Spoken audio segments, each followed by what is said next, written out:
graças a Deus. Então, eu quero começar aqui a nossa meditação hoje. Você está aqui hoje, eu estou aqui hoje para que Deus fale no nosso coração, amém? Nós viemos ouvir a palavra de Deus, estar diante de Deus e ouvir o que Ele tem a dizer ao nosso respeito. É muito difícil a gente ter essa atitude hoje em dia, de ouvir a Deus. A nossa atitude geralmente é de falar a Deus. A gente gosta muito de orar a Deus, de falar a Deus, de dizer a Deus aquilo que a gente pensa, de dizer a Deus aquilo que a gente sente, de falar para Deus aquilo que a gente está sentindo, as dificuldades que nós estamos tendo, os problemas que nós estamos atravessando, de pedir a Deus alguma coisa que a gente acha que a gente está precisando. Mas a gente tem poucas vezes a atitude de sentar diante de Deus para ouvi-lo. E essa é uma oportunidade, a gente ouvir o que Deus quer falar no nosso coração. Então preste bem atenção. E o primeiro texto que eu vou ler aqui, na verdade já foi lido. O Alexandre abriu a Bíblia aqui em 1 Timóteo, capítulo 6, eu quero pedir que você abra também. 1 Timóteo, capítulo 6. E o texto que ele leu é exatamente o texto que faz parte aqui de um dos textos que a gente separou para esse momento, para a gente estar meditando juntos. E a nossa meditação é sobre o reino de Deus e o nosso coração dividido a respeito desse reino. Muitos de nós, a grande maioria de nós, tem o coração dividido com relação ao reino de Deus e com relação ao mundo em que nós vivemos. E nós precisamos meditar sobre essas coisas e continuar a ouvir de Deus a respeito delas, para que a gente seja curado, porque isso é bênção para a nossa vida. 1 Timóteo capítulo 6, quero te aconselhar, se a sua Bíblia não fala a sua língua, presta atenção, se a sua Bíblia não fala a sua língua, está na hora de você trocar de Bíblia. Tem muita gente usando Bíblia de tradução antiga, não entende o que está escrito lá, interpreta mal as coisas que estão escritas porque estão escritas numa linguagem difícil.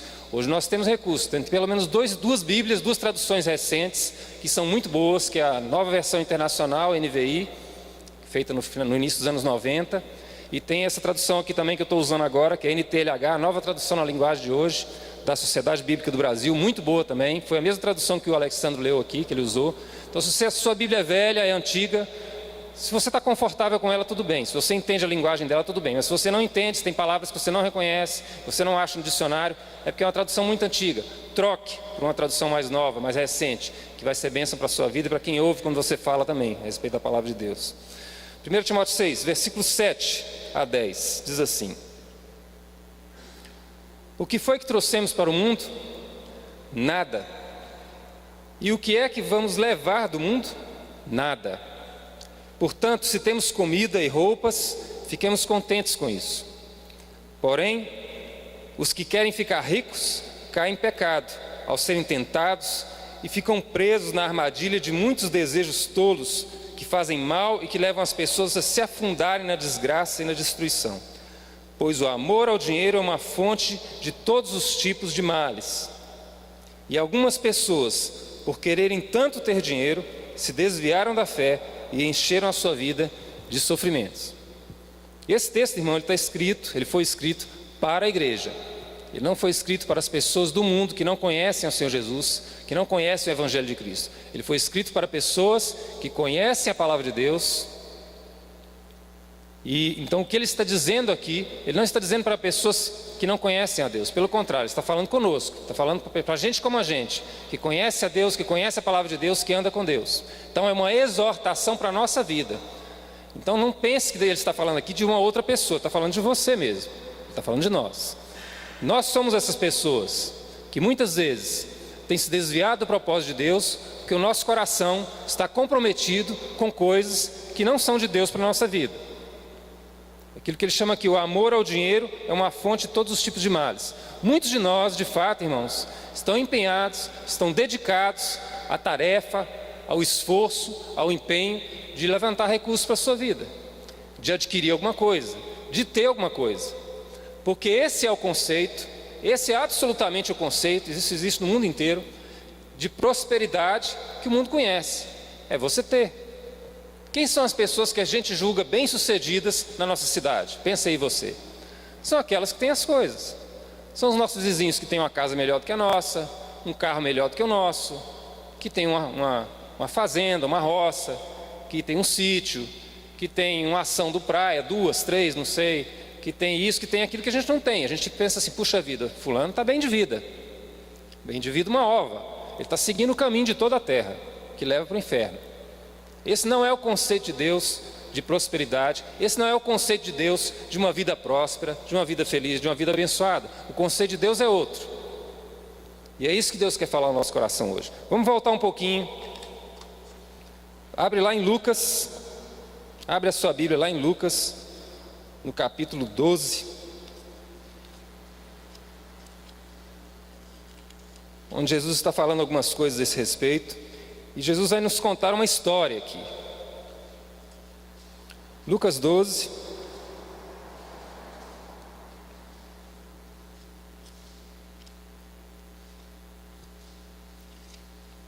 Lucas 12, a partir do versículo 13, nós vamos ler. Jesus vai nos contar a história de um homem que achava que estava muito bem resolvido na vida. E vai nos dizer o que ele pensa a esse respeito. Lucas 12, a partir do versículo 13. Começa assim a história, né? Jesus estava no meio da multidão e aconteceu uma situação lá. Um homem que estava no meio da multidão disse a Jesus: Mestre, mande o meu irmão repartir comigo a herança que nosso pai nos deixou. Jesus disse: Homem, quem me deu o direito de julgar ou de repartir propriedades entre vocês? E continuou dizendo a todos: Prestem atenção. Tenham cuidado com todo tipo de avareza, porque a verdadeira vida de uma pessoa não depende das coisas que ela tem, mesmo que sejam muitas. Então Jesus contou a seguinte parábola. Aí Jesus vai contar uma história para exemplificar algo que ele quer dizer. As terras de um homem rico deram uma grande colheita. Então ele começou a pensar: eu não tenho lugar para guardar toda essa colheita. O que eu vou fazer? Já sei, disse para si mesmo: vou derrubar os meus depósitos de cereais, vou construir outros maiores ainda. Neles guardarei todas as minhas colheitas, com tudo aquilo que eu tenho.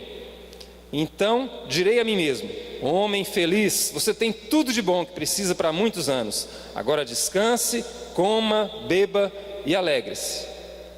Agora preste atenção. Mas Deus lhe disse: seu tolo, esta noite você vai morrer. Aí, quem ficará com tudo que você guardou? Jesus concluiu: isso é o que acontece com aqueles que juntam riquezas para si mesmos, mas para Deus não são ricos. Isso é o que acontece com a pessoa que está envolvida, que está empenhada, que está dedicada, que tem como foco da sua vida acumular, juntar, conseguir bens, riquezas, recursos, para que neles tenha a sua segurança, para que neles tenha garantido o seu futuro, a sua aposentadoria. Quem aqui não quer garantir a aposentadoria? Vamos fazer a pergunta ao inverso. Quem aqui quer ter uma aposentadoria garantida? Levanta a mão. Levanta a mão, pode levantar. Ninguém quer ter aposentadoria garantida aqui? Quer ficar bem aposentado? Muito bem. Deus também quer isso para cada um de nós. Deus quer uma aposentadoria garantida. Essa garantia não vem de a gente juntar um monte de coisa e trabalhar e se esforçar e aumentar o nosso investimento no banco e aumentar a quantidade de bens que a gente tem, e casas e apartamentos e coisas que a gente possa alugar e vender para que a gente possa usufruir no final da nossa vida. Do ponto de vista de Deus, não vem. É isso que Jesus está dizendo aqui. Nós temos que ser ricos segundo o conceito que Deus tem de riqueza. A nossa segurança, a nossa garantia está em nós entendermos o que é o reino de Deus e que investimento nós precisamos fazer no reino de Deus a partir da nossa própria vida. Isso é que vai nos trazer segurança, prosperidade, paz e, no fim das contas, uma boa aposentadoria, com tudo garantido. Eu conheço gente que está no hospital. Tem um amigo, um colega do banco, que está hospitalizado. Ele não é crente, ele não conhece Jesus. Ele está lá com uma doença que ele já operou 3 vezes. 3 vezes ele operou. Já tirou quase todo o intestino delgado. É uma doença de natureza genética, uma coisa extremamente rara. E cada vez que ele opera é um sofrimento maior, um tempo maior de recuperação. E quando ele tem uma crise depois, essa crise é uma crise muito dolorosa, extremamente difícil de suportar. E o último tratamento que deram para ele envolvia o emprego de um remédio que custa R$15.000 a dose. Vocês imaginam quanto dinheiro que esse cara já gastou, que essa pessoa já gastou com esse tratamento? Então, irmãos, o que adianta a gente juntar, a gente acumular, a gente guardar? Se a gente estiver fora do plano de Deus, do propósito de Deus para a nossa vida, Deus dá um sopro e isso vai para longe. É isso que está escrito lá no livro de Ageu, no livro do profeta Ageu. A gente acha que o que está escrito lá é só sobre dízimos e ofertas, mas não é não. É sobre a nossa vida, é sobre o investimento da nossa vida. Vamos ler lá? Ageu capítulo 1, se não me engano. Ageu no final do Antigo Testamento. Já que a gente falou, né? Vamos ler. Deus é muito bom, viu, irmãos? Deus não quer tirar nada da gente. A gente tem uma sensação às vezes, né? Isso é uma mentira que eu creio que Satanás, nosso inimigo, fica pregando nos nossos ouvidos. De que Deus quer tirar alguma coisa que nós temos. Alguma coisa boa que nós temos, Deus quer tirar. Deus quer tirar a nossa alegria. Deus quer tirar tomar o nosso tempo, o nosso dinheiro, nossos recursos, né? Ageu, Zacarias, Malaquias. Lá no finalzinho do Antigo Testamento. Malaquias é o último livro, só chegar em Malaquias e ir retrocedendo aí. Achei. Livro do profeta Ageu, capítulo 1. Ageu viveu num tempo, o profeta Ageu viveu num tempo em que o templo de Deus havia sido destruído e o povo tinha sido maltratado por inimigos durante muitos anos. E aí Deus de repente começa a dar ao povo um tempo de paz, de prosperidade. O que eles fazem? Eles começam a correr atrás e comprar coisas, adquirir coisas, reformar as casas, os imóveis, e o templo está lá em ruínas. E aí eles vão cada vez mais melhorando a vida deles, investindo e fazendo negócio, e ganhando dinheiro e pondo recursos, e o templo está lá em ruínas. Aí de repente Deus vem e avisa: olha, esses negócios de vocês não vão dar certo não. Não vão dar certo porque eu vou soprar esse trem e vai dar tudo errado. Porque enquanto vocês cuidam da vida de vocês, aquilo que é a minha casa, o meu templo, o lugar onde eu deveria estar sendo honrado na vida de vocês, está lá em ruínas. Vocês esqueceram de mim. Vocês estão correndo atrás de muita coisa e esqueceram de mim. Olha só, Ageu capítulo 1, versículo 9. Vocês esperavam colheitas grandes, porém elas foram pequenas. Quando estavam levando para casa o pouco que colheram, eu soprei tudo para longe. E por que foi que eu, o Senhor Todo-Poderoso, fiz isso? Porque vocês só vivem cuidando das suas próprias casas, mas não se importam com a minha casa, que está destruída. É por isso que não chove e os campos não produzem colheitas. Eu fiz com que houvesse seca nos campos e nas montanhas, fiz com que a seca atingisse as plantações de cereais, as parreiras, as oliveiras e todas as plantações do país. Ela castigou as pessoas, os animais e todas as plantações. Aí volta lá agora para o versículo 7, que eu pulei aqui e tinha uma coisa importante. Por isso o Senhor Deus Todo-Poderoso diz: pensem bem o que tem acontecido a vocês. Agora vão até as montanhas, tragam madeira e construam de novo o templo. Eu ficarei muito contente com esse templo e ali serei adorado e honrado. Então Deus está dizendo para o povo: vocês estão errando o caminho, vocês estão correndo atrás de muita coisa, e eu não estou abençoando vocês, e eu não vou abençoar vocês naquilo que vocês estão fazendo, porque vocês se esqueceram de mim, e o meu lugar na vida de vocês, o lugar onde eu deveria estar sendo servido, honrado, adorado, está esquecido. Isso é a mesma coisa que nós estamos ouvindo de Jesus lá em Lucas no capítulo 12. A respeito de um homem, e aí a gente pensa: puxa vida, a gente não tem nada a ver com a vida desse homem lá do Lucas capítulo 12, né? Um grande produtor agrícola lá, né? Com uma grande plantação, um homem rico. Cada colheita dele era maior do que a outra, cada colheita era maior do que a outra. Chegou um ponto que ele não tinha onde guardar o que ele estava colhendo. De tão rico que o homem era, de tanta coisa que ele estava colhendo. E aí o que ele pensou? Gente do céu, já tem demais. Eu acho que eu podia fazer alguma coisa boa para a comunidade agora. Acho que eu podia dedicar a minha vida a servir a Deus, a abençoar as pessoas, porque eu já tenho demais, não preciso disso tudo. Acho que eu podia ajudar quem está precisando, acho que eu podia servir o meu país, eu podia de alguma forma fazer um bem às pessoas e servir a Deus. Não, esse homem não pensou nisso. Ele pensou como todos nós pensamos. Está ficando boa a coisa? Beleza, então vamos dar um jeito de caber mais. Vamos abrir espaço. O que foi? O celeiro está pequeno? O lugar onde eu guardo as minhas coisas não está cabendo com as coisas que eu tenho, então vamos mudar para um lugar maior. Vou construir uma casa maior, com mais quartos, com mais espaço. Vou ter um carro melhor. Vou ter uma fazenda maior. Vou continuar investindo. E aí Deus diz a respeito desse homem: você é um tolo, porque a sua vida acaba hoje. Você vai morrer hoje. E isso que você juntou, para quem que vai? Esse é um homem que, embora bem-sucedido diante dos homens, para Deus ele era miserável. E de que adianta tudo aquilo que ele juntou? Porque como a gente leu lá em 1 Timóteo, e todo mundo aqui sabe disso, a gente vai embora dessa vida sem levar coisa nenhuma. Do mesmo jeito que a gente chegou, a gente não tinha nada, a gente era nu, e a gente vai embora sem nada, não leva nada daqui. Todo mundo sabe disso. E todo mundo esquece isso quando começa a correr atrás das coisas. Então, irmãos, eu não acredito que Jesus estava falando aqui. Jesus contou muitas parábolas, viu? Mas eu não creio que nenhuma das parábolas de Jesus fossem fábulas, histórias inventadas para exemplificar alguma coisa. Não, eu creio que Jesus falava, contava a respeito da vida de pessoas que ele conhecia.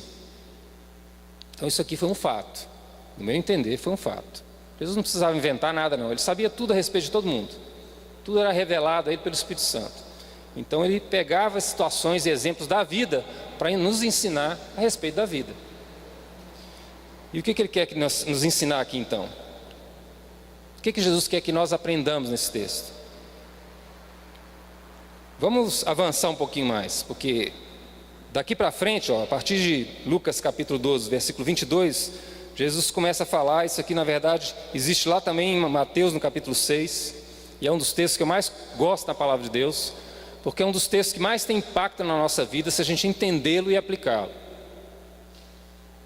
Praticamente muita coisa no Evangelho de Jesus converge nessa direção, que é nós entendermos o que é o reino de Deus, o valor que o reino de Deus tem na nossa vida e por que nós temos que nos engajar, nos envolver e investir mais no reino de Deus e menos nas outras coisas com as quais a gente investe tanto tempo. O que ocupa a maior parte do tempo da sua vida hoje? Pensa aí, faz a sua conta. É o seu trabalho? É a sua família? É o seu marido, seus filhos? O que é o investimento da sua vida hoje? E o resto? O que você faz com o resto do tempo que sobra? Vai para onde? Vai para o Facebook? Vai para a televisão? Vai para a academia? Vai para o praia clube? Para onde que vai o resto do seu tempo? Quanto tempo na sua vida você está investindo nas coisas de Deus, no reino de Deus? Mais ainda, quanto tempo você está investindo no seu relacionamento pessoal com Deus?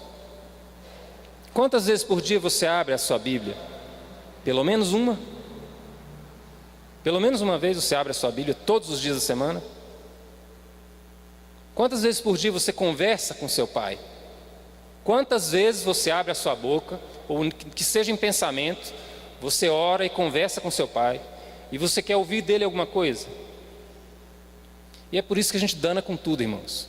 Porque a gente quer fazer as coisas pela nossa cabeça, rodeados como nós estamos por uma influência muito grande desse mundo, e a gente acaba fazendo as coisas do jeito que as pessoas desse mundo estão fazendo, e colhendo os frutos disso. A nossa vida começa a dar para trás, porque a gente fica fazendo as coisas igual o povo lá de Ageu. A gente cuida de tudo que é nosso primeiro, e com o que sobra, a gente vai cuidar do que é de Deus. E não é isso que Jesus mandou a gente fazer. Vamos ler aqui, versículo 22 até 30, de Lucas capítulo 12. Está lá em Mateus 6, 25 a 34 também. É a sequência. Jesus fala sobre essa história desse homem, né? Desse homem sem juízo que resolve aumentar os seus celeiros lá para guardar suas coisas, sem saber que na verdade a vida dele estava no fim. E aí Jesus vai dizendo assim, Lucas 12, 22. Então Jesus disse aos seus discípulos: é por esse motivo que eu digo a vocês, não se preocupem com a comida que vocês precisam para viver, nem com a roupa que vocês precisam para vestir, pois a vida é mais importante do que a comida e o corpo é mais importante do que as roupas. Vejam os corvos, não semeiam, não colhem, não têm despensas nem depósitos, mas Deus dá de comer a eles. Será que vocês não valem muito mais do que os pássaros? Qual de vocês pode encompridar a sua vida, por mais que se preocupe com isso? Portanto, se vocês não podem conseguir uma coisa assim tão pequena, por que se preocupam com as outras? Vejam como crescem as flores do campo. Elas não trabalham, nem fazem roupas para si mesmas, mas eu afirmo a vocês que nem mesmo Salomão, sendo tão rico, usava roupas tão bonitas como uma dessas flores. E é Deus quem veste a erva do campo, que hoje está aqui e amanhã desaparece, queimada no forno. Então é claro que Ele vestirá também vocês que têm uma fé tão pequena. até o versículo 28, por enquanto. O que Jesus está dizendo aqui? Sou eu que faço todas as coisas, diz o Senhor. Tudo aquilo que você está lutando para conseguir, se esforçando para conseguir, você vai ter se eu te der. Se eu não te der, você não vai ter. E se eu te der, você vai conseguir de qualquer maneira, mesmo sem lutar. Tudo depende de Deus prover, de Deus dar, de Deus abrir as portas. Tudo depende dele, tudo passa por ele. É por isso que a gente erra quando Deus deixa de ser o centro da nossa vida, o foco da nossa existência, e o resto começa a ocupar esse espaço. É por isso que a gente erra tanto o alvo,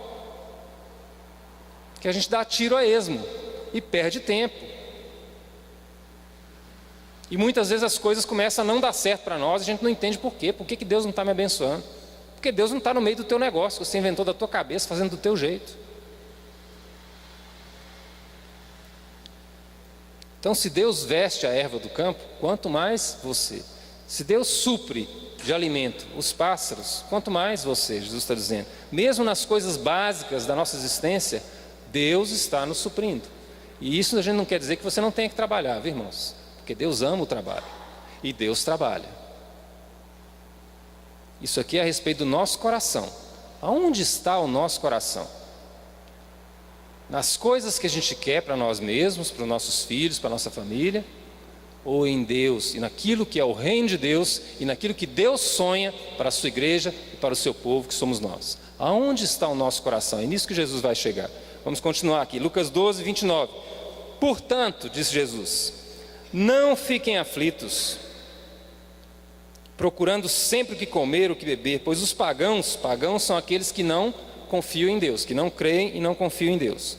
Os pagãos deste mundo é que estão sempre procurando todas essas coisas. O Pai de vocês sabe que vocês precisam de tudo isso. Essa é uma frase que a gente tem que ter guardada no nosso coração. O Pai de vocês sabe que vocês precisam de tudo isso.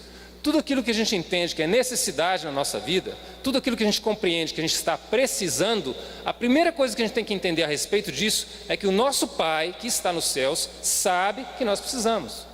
Ele sabe antes de nós sabermos, na verdade. Ele já sabia. E aí a gente começa a entender que as nossas orações muitas vezes estão erradas. Porque a gente gasta muito tempo na nossa oração lembrando a Deus de uma coisa ou de coisas que Ele já sabe. Ao invés de cultivarmos o nosso relacionamento de confiança e de amor a Deus, a gente fica insistindo com Deus nas coisas, entendendo que Deus precisa ouvir a nossa insistência,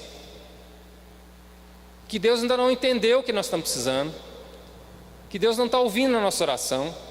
Se a gente entendesse, começasse a nossa oração entendendo que Deus já sabe, a nossa oração seria talvez bem mais sábia e mais eficaz. Então, quando a gente vai conversar com Deus, estou precisando de uma coisa, não, eu vou falar com meu pai. Mas espera aí, primeira coisa, o pai já sabe. Então, vamos tratar com uma pessoa que já sabe daquilo que nós estamos falando. A nossa oração muda completamente de perspectiva e de foco. E aí, passa a exigir de nós um coração cheio de fé, de confiança, de entendimento do amor de Deus pela nossa vida. Porque a gente tem que crer nessa promessa que nós recebemos do Senhor Jesus, que nada vai nos faltar. Nada vai nos faltar. Porque Ele, nosso Pai, Ele supre todas as coisas na vida de todos, quanto mais na nossa, que estamos guardando a Sua palavra, andando nos Seus caminhos, buscando a Sua presença. E vamos continuar lendo o texto aqui. Então, o Pai de vocês sabe que vocês precisam de tudo isso. Portanto, ponham em primeiro lugar na sua vida o reino de Deus e Deus lhe dará todas essas coisas. Essa é a chave de todo o processo. Essa é a chave mágica, secreta, poderosa de todo o processo da necessidade na nossa vida. É o modo como os filhos de Deus têm que enfrentar todas as suas necessidades, entendendo que o Pai já sabe e buscando em primeiro lugar o reino do Pai. O que Jesus fez durante toda a vida dele e o ministério dele? Pensa aí. Tudo aquilo que você sabe a respeito de Jesus. Qual que era o foco da vida do Senhor Jesus Cristo? Quantas vezes você já leu, você já viu Jesus dizer, durante o seu ministério, eu tenho uma coisa para fazer, eu tenho que fazer a vontade do meu Pai. A minha comida é fazer a vontade do meu Pai. Pai, não seja feita a minha vontade, mas a tua. Era assim que Jesus se comportava e que ele agia com relação ao seu ministério e à sua própria vida. Agora, o que você é? O que nós somos? Povo de Deus, filhos de Deus. O que nós somos? Todos nós, sem exceção, somos discípulos de Cristo Jesus. Cristo não tem alguns discípulos, ele só tem discípulos. Cristo não tem alguns irmãos, ele só tem irmãos. Não existem classes, não existem subdivisões, não existem maiores e menores no reino de Deus. O maior no reino de Deus é Cristo, o resto são os irmãos. E todos nós somos discípulos de Cristo. Todos nós deveríamos ser discípulos de Cristo Jesus, andar nos passos dele. Agora eu vou dizer uma coisa para vocês. Nós temos hoje no Brasil 22 milhões de cristãos evangélicos. Não, 42 milhões, 22% da população, 43 milhões de cristãos evangélicos. É muita gente. Por que esse país não muda, irmãos? Por que as pessoas continuam se corrompendo da mesma forma, fazendo as mesmas coisas erradas? Por que as pessoas continuam a andar nos seus caminhos errados? Por que as pessoas ainda não enxergam a luz de Cristo, com tanta igreja e com tanta testemunha de Cristo? É porque falta a nós, irmãos, isso é uma autocrítica, falta a nós, povo de Deus, andarmos conforme Ele andou. Seguirmos os passos do nosso Mestre. Sermos de fato discípulos de Cristo. Porque se nós formos de fato discípulos de Cristo, as pessoas vão enxergar em nós a diferença. A sociedade vai ver em nós a diferença. No nosso comportamento, nas nossas atitudes, na nossa forma de viver. Mas, se ao contrário, nós continuamos a correr atrás das coisas que as outras pessoas correm atrás, e o reino de Deus na nossa vida é uma coisa distante, que a gente não sabe muito bem o que é uma coisa do futuro e não do presente, que é assim como a gente trata o reino de Deus muitas vezes, como uma coisa do futuro, uma coisa que não é palpável, que não é visível, realmente ele não pode ser visto. Jesus disse, o reino de Deus está dentro de vocês. O Espírito de Deus habita em vocês. Vocês são o povo de Deus, os filhos de Deus. Então, enquanto a gente mantém o foco errado da nossa vida, as nossas igrejas vão continuar tendo foco errado de trabalho, de existência. A nossa mobilização nunca vai ser em torno daquilo que Cristo nos mandou fazer. Você sabe o que Cristo nos mandou fazer? Cristo nos mandou fazer discípulos em toda a face da terra.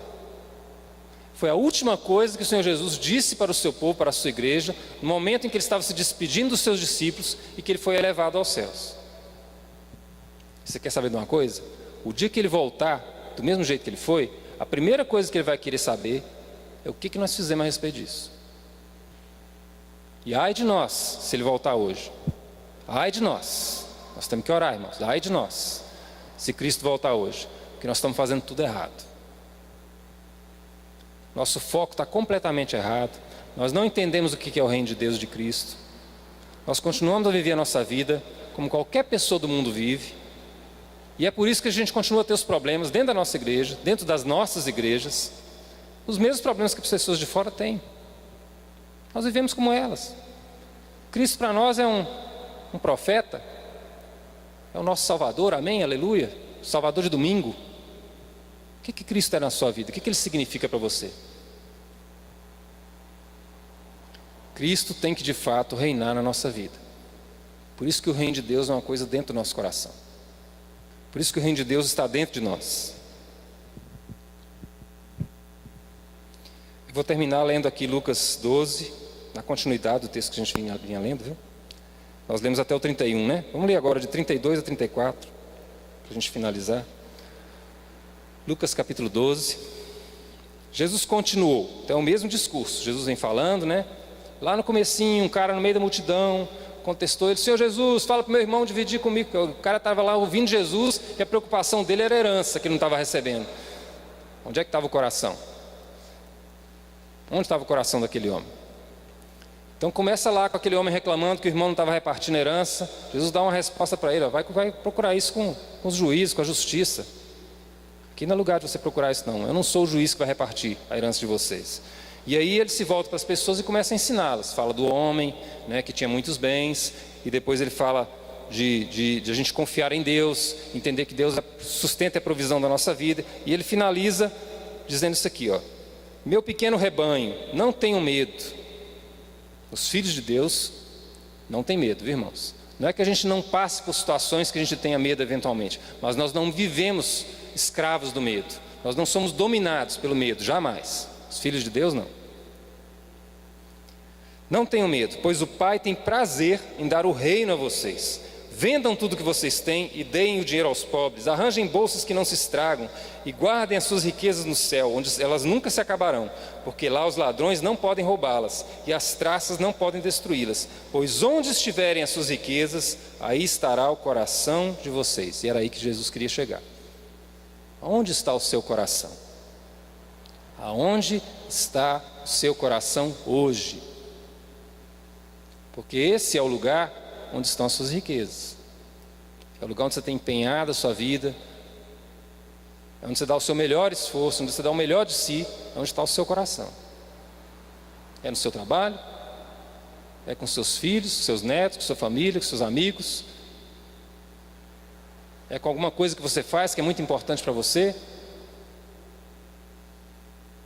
Muitas pessoas têm um foco especial na vida, né? E se dedicam profundamente àquilo, e eles se destacam. Seja no esporte, na música, né? Às vezes no próprio trabalho, as pessoas se destacam, porque elas se empenham demais naquilo. Aquele é o centro da vida delas, é o coração delas que está empenhado naquilo.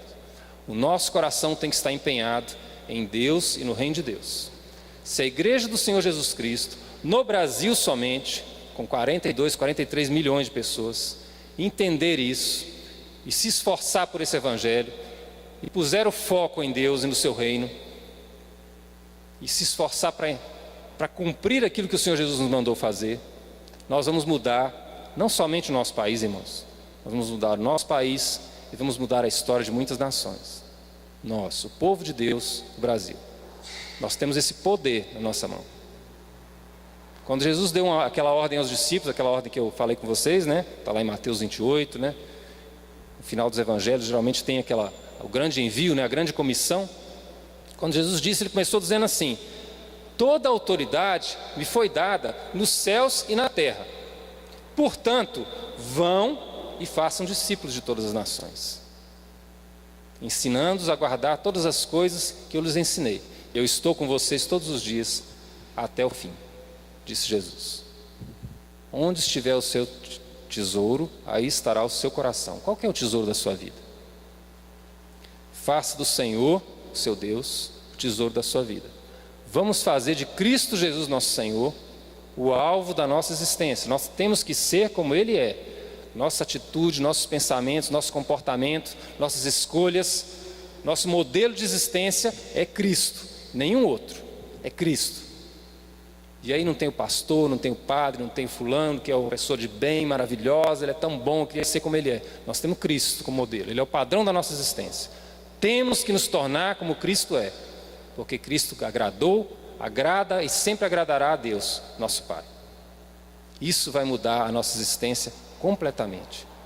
E nós vamos ser pessoas muito prósperas, muito ricas, muito abençoadas. Mesmo que na maioria dos casos, muitas pessoas não vão enxergar isso em nós. Muitas pessoas vão olhar para nós e achar que nós somos pessoas estranhas, que a gente gasta nosso dinheiro onde devia gastar, que a gente gasta tempo demais em coisa que é trabalho, que não é legal e tal, e coisa religiosa, coisa de igreja. Mesmo que as pessoas do mundo olhem para nós e não vejam isso, mas Deus nos verá como pessoas absolutamente ricas e prósperas. E a grande vantagem de ser rico para com Deus é que com Deus as coisas são eternas. As coisas desse mundo ficam aqui, mas as coisas do reino de Deus, elas são eternas, elas duram para sempre. Então nós vamos ter o privilégio de usufruir dos benefícios disso, muito além do que 10, 20, 30 anos, 40 anos que nós temos de vida pela frente.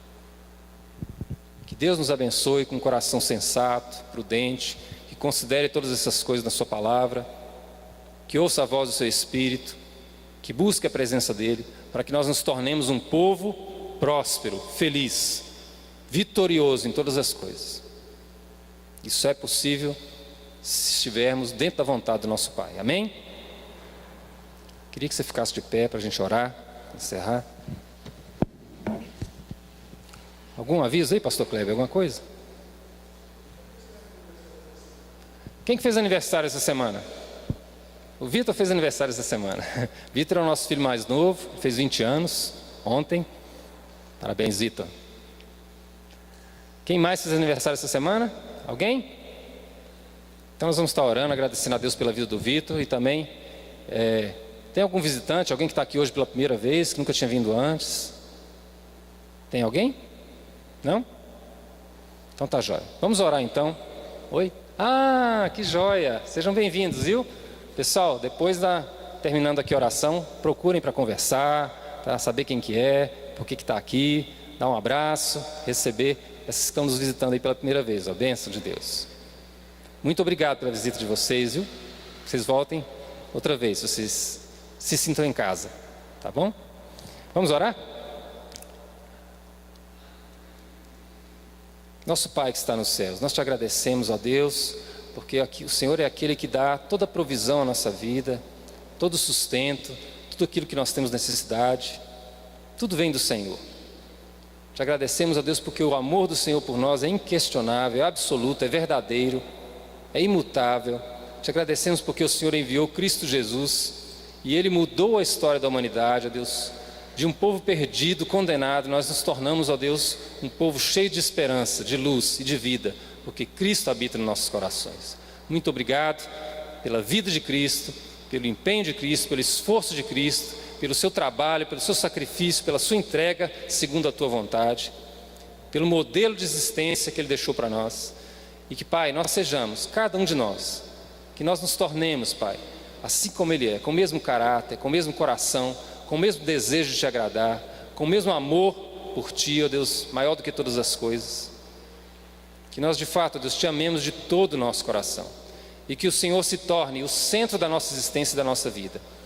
E que nós sejamos abençoados e vitoriosos em tudo que fizermos. Porque o reino do Senhor Deus, nosso Pai, está em primeiro lugar no nosso coração. Que assim seja, Pai, na nossa vida. Perdoa os nossos pecados, perdoa os nossos erros, livra-nos do mal, livra-nos, ó Deus, da cobiça, da vaidade, dos enganos, das mentiras que são faladas a nós todos os dias, Deus, pelos amigos, pela televisão, pela sociedade. Todo esse modo de ver as coisas que não vem do Senhor, mas vem do mundo. Que nós tenhamos, ó Deus, a visão do Senhor, pelo Seu Espírito, o discernimento do Senhor em todas as coisas. Abençoa, Senhor Deus, o Teu povo. Concede paz, graça e vitória ao Teu povo nessa semana. Concede a Tua prosperidade, a Tua bênção aos Teus filhos, ó Deus. E um coração íntegro que guarde a Tua palavra e obedeça. Ó Deus, nós oramos e agradecemos em nome de Cristo Jesus, o Senhor. Queremos agradecer pela vida do Vitor, que fez aniversário ontem. Pedir que o Senhor abençoe a vida dele de forma especial, para que ele continue, ó Deus, a crescer e se fortalecer e se torne um homem de Deus, que anda na Tua presença e frutifique em boas obras. Queremos te agradecer também por esse casal que está nos visitando, pedir que o Senhor os abençoe de forma especial, que eles, ó Deus, realmente recebam do Senhor uma palavra, que eles sejam consolados, animados, encorajados pelo Senhor e abençoados nas suas vidas. Nós oramos e pedimos em nome de Cristo Jesus, o Senhor. E que a graça de Deus, nosso Pai, o amor do Senhor Jesus Cristo e o Espírito Santo de Deus, que habita nos nossos corações, permaneçam conosco todos os dias, hoje e sempre. Em nome de Jesus. Amém. Diga graças a Deus.